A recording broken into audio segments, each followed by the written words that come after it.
So your offer has been accepted. Congratulations. I assume you have a few questions about what we do next.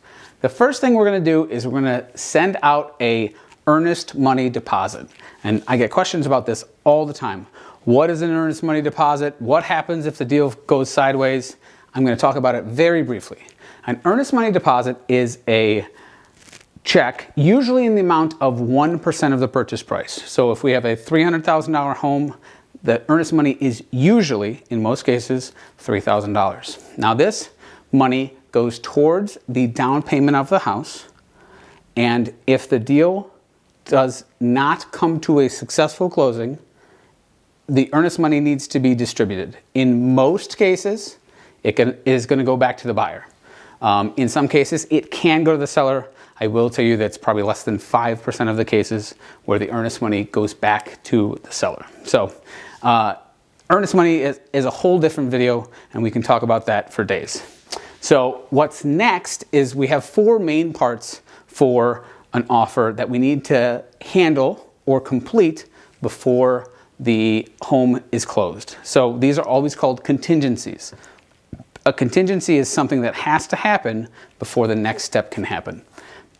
The first one is the inspection contingency.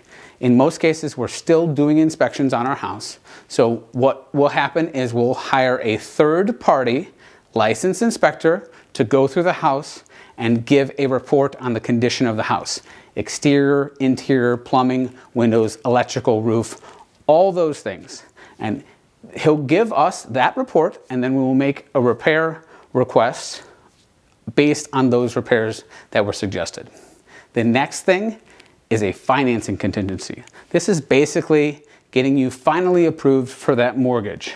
That takes some time. There's some steps that need to be overcome in that financing contingency, and that is what takes the bulk of the time while you are under contract.